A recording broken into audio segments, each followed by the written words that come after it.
So this next fireside chat will have you thinking about agentic AI and how it can reshape enterprise architecture. Please welcome Armand with IBM and Sam with Red Dragon AI.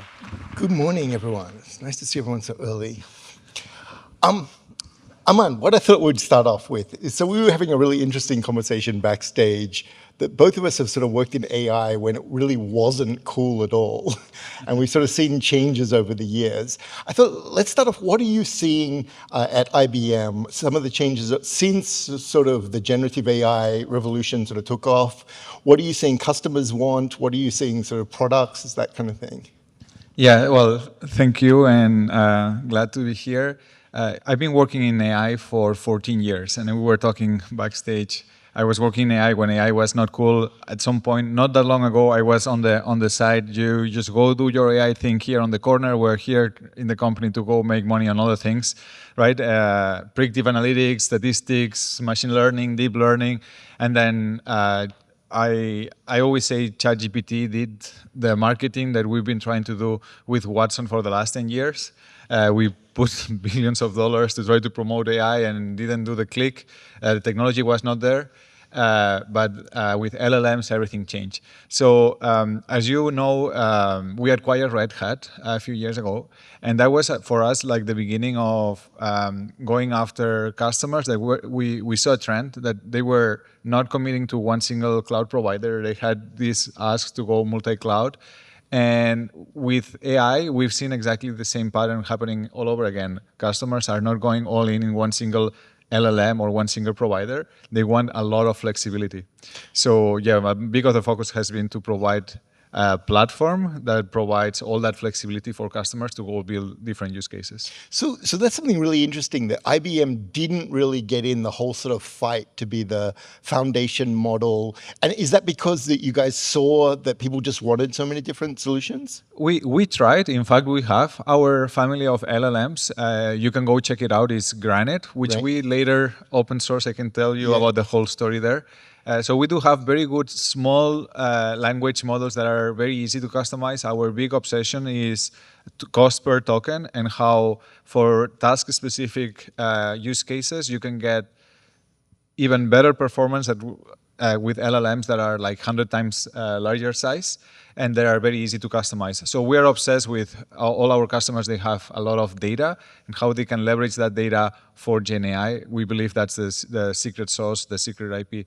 But we didn't go into a big fight to go compete with OpenAI, Gemini, and all these very, very large models. And we just partner with them. And I'm bringing my Mistral hat here. Your Mistral they are a big partner of ours as well. So yeah, we provide a lot of choice for our customers. So I know that sort of based on that, you're sort of launching a new product this week, right? Yeah. So we, following that pattern, we started with thinking, okay, the market is going to choose one LLM. And you remember maybe 2 years ago, the big conversation was like one LLM that will rule them all and so on. Then we very quickly went into distributed AI systems and a lot of choice. And I think the biggest ones that made a big statement in the market with open source were Mistral and Llama from Meta. And then we came with our Granite series as well, open source. But at the end of the day, customers, they just don't want one model or the other. They also want sometimes closed source. I have a talk actually this afternoon to cover on that topic. So we are releasing a model gateway. So we have customers that maybe they want open source on one use case running on one inference stack, and for some other use case, they want to go tap directly into Bedrock on AWS, and for another use case, they want to use Google Cloud with Gemini on GCP.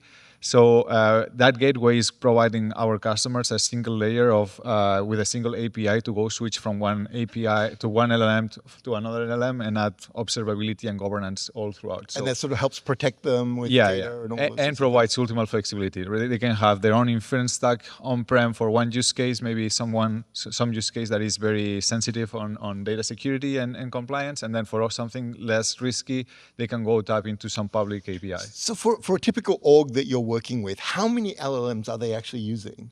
I mean, when I sit in front of a customer, they are using everything. They have access to everything. Like for coding, they love Anthropic.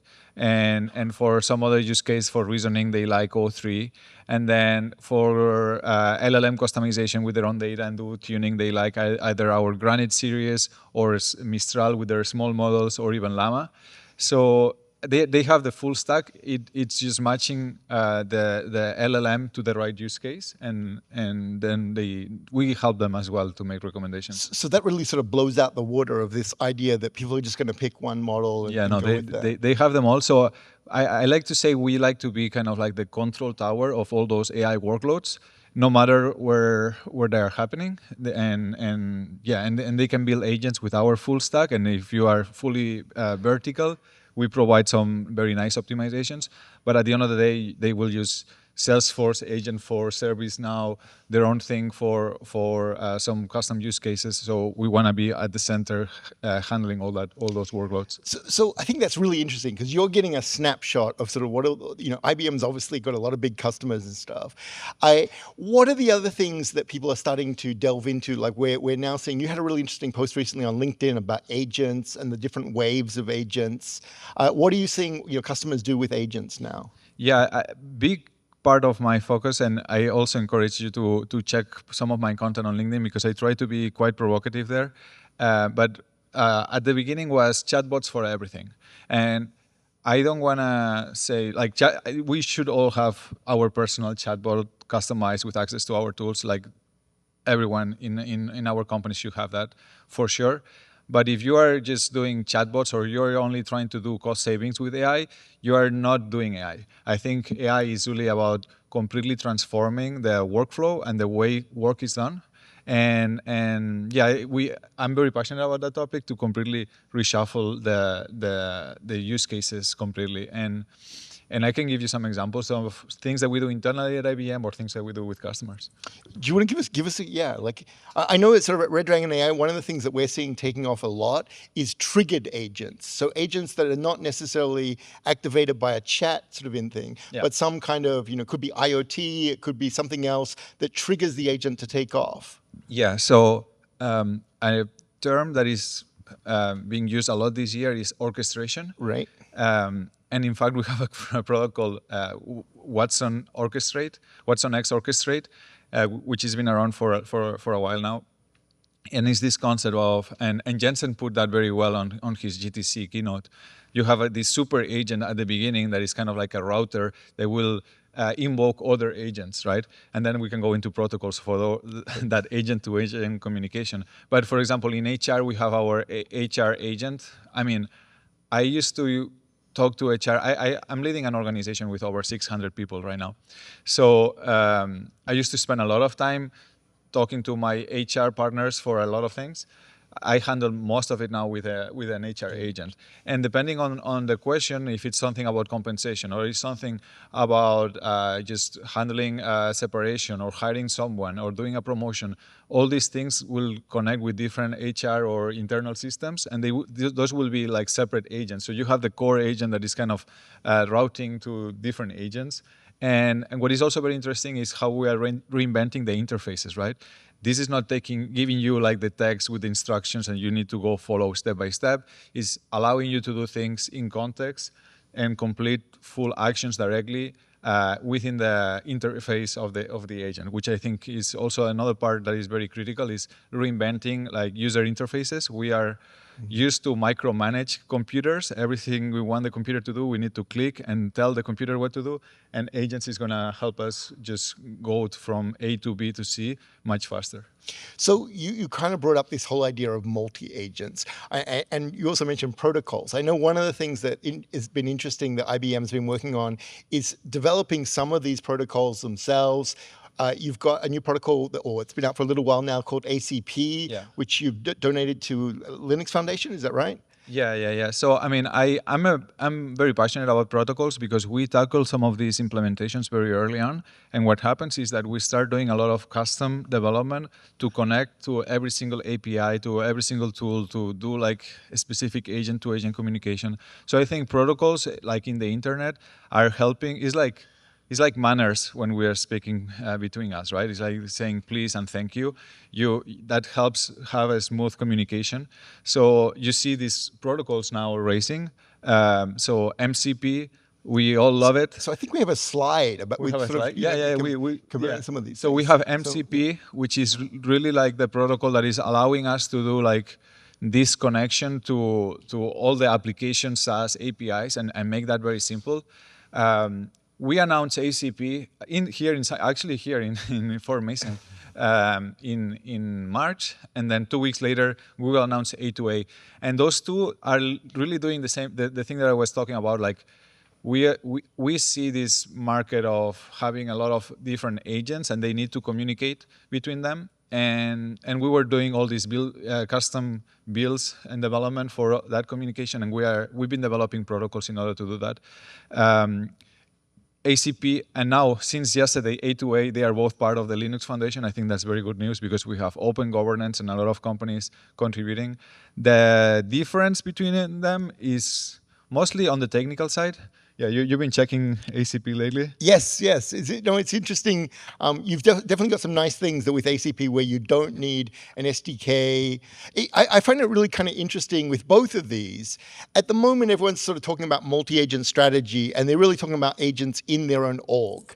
But it does seem sort of going forward that you will have like one provider of a specific agent, that your agent will reach out to them to maybe process PDFs. They'll reach out to some other things, and maybe even sort of negotiate with 2 or 3 to work out the best price, and then do all this on the fly. Hey, tell us a little bit about that future. I think you've sort of looked at the similar kind of thing. Yeah. So just to be clear, I think the difference between ACP and A2A is rather technical.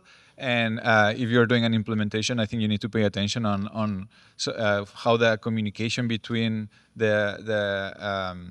the agents work and how like the simplicity to integrate that is mostly that. I think eventually all these things will converge and become even simpler. One part I'm very focused on is I have responsibilities everything what we call agent ops and monitoring, evaluation. We released a tracing service last Friday. It's on closed beta as well, and then governance. So we see some of our customers that are doing pilots. They have already over 100 agents, and we see this agentic storm coming in. So we are building kind of like those interfaces so you can monitor all those agents, and then you have a tracing service that is basically capturing every single trace, everything that is happening in the AI system, and you are very quickly overwhelmed. So we're adding an agent on top that will help you navigate all that information. So I think in this crazy world where you have all this agent-to-agent communication, it's important to have that monitoring under control. And I really like I'm sure many of you watched the Andre presentation last week. He talked about an AI slider, like full automation. I think we're really far, especially in the enterprise. But like there are a lot of use cases where you can have a lot of human in the loop checkpoints and you can get a lot of value. Yeah, so I think that's a really interesting point. A lot of us are sort of seeing that people who are actually building agents realize you don't want to give these things high agency. You don't want to give them too much sort of free will. You actually want to sort of have them on rails. You want to have them in a way that they can be checked by humans, that kind of thing. Can you give us an example with customers or something with that? That was really and there was also someone that posted something similar, and we experienced that. Like you can have like coding. Coding has been one of the top use cases, and I think you saw here yesterday some demos as well about that. So coding is, developers are creating tools for developers, so it's obvious that is the first use case. But if you see a coding agent, you're not going to put the coding agent to do like a 2-hour task. We ask the agents to do a specific task that usually take a few minutes, So yeah, like that full agency that of like go create an app and do everything to put it all the way into production is not happening. You have those agents to do like micro tasks, and they are getting better at do them end to end, but they are not able to do like the full job entirely. So we will get there eventually, but still, even if we get there, we need to have all that monitoring, tracing that I mentioned, and that should be what I experienced over the last decade working in ML. This is always an afterthought, and it has to be built in from the very beginning, because otherwise then it's after to set it up. So I'm really curious to find from you. Obviously, you're working with a lot of sort of top companies, et cetera.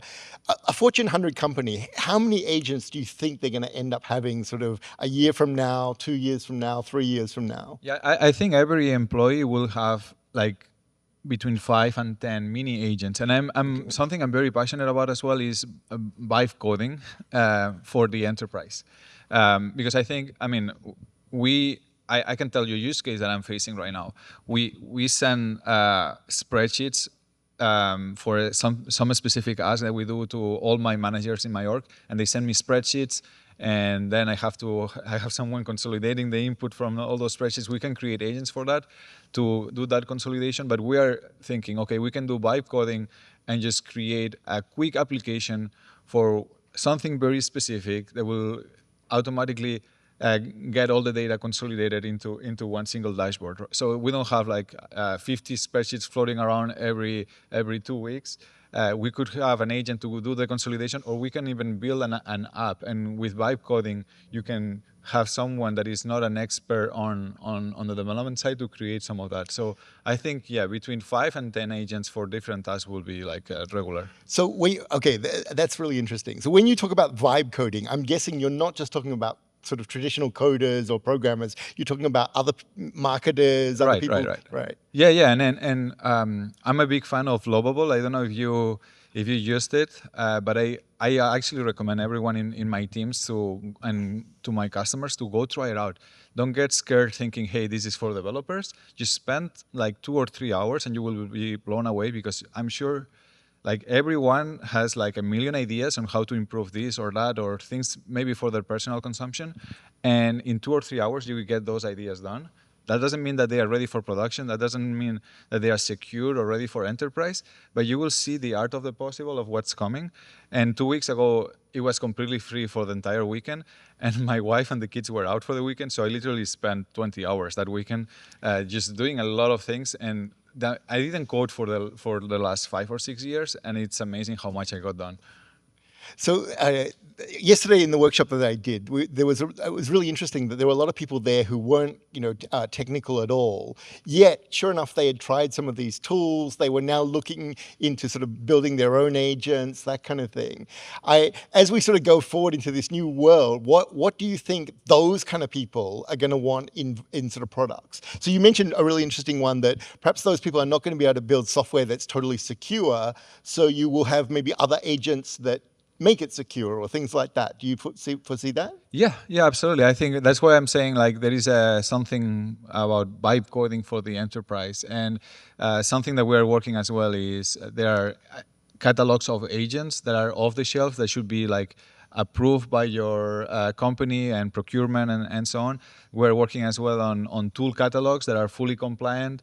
And I mean, one of the big gaps of NCP is security and access control, and it's been improving, and the community has been asking for it and contributing. I think we're gonna get there. Like the holes are much larger, because when you lose control with automation, you need to have very strong protocols and very strong guardrails on all those solutions. But yeah, I think we're getting there. It's like the next 18 months will be super powerful. So another application, something that we acquired recently is called DataStax. It's a big database company, but they acquire a company in Brazil called Langflow, which allows users to do like agentic solutions end to end with a visual interface. So again, like I've been obsessed over my career of giving power to knowledge workers and SMEs to take benefits of machine learning and AI. And I think there will be like a combination of solutions: no code, low code, agent builders, vibe coding. It's all going into that direction. Okay, so I'm conscious that we've only got a bit over a minute left. Let me put you on the hot seat. Time frames, right? Because everyone knows that everyone can predict time frames, right? What do we see a year from now? What do we see going out? Or even sort of 6 months from now? Like, I've been amazed just how much the sort of coding thing has changed in the last 6 months. Tell us, what do you think is going to happen? In the workplace? In the workplace. Yeah. I think, I mean, if you use ChatGPT, I mean, for me, the biggest feature of ChatGPT is the connection to tools and memory. I think we will see exactly this. Like, you need to be in 6 months from now at that same level with your company's information. If you are not doing that, you are lag behind. And then from there, I think that's the base to start thinking on agentic workflows and reinvention of the way you do use cases. And I think, just remember, everyone, we are in day zero still in AI. So yeah, there is so much to build, and I keep saying everyone needs to learn AI, and especially business leaders need to be AI first leaders and understand the concepts. I think that's a great point to wrap it up on. Thank you, Aman. Thank you very much. Thank you so much. Thanks, everyone.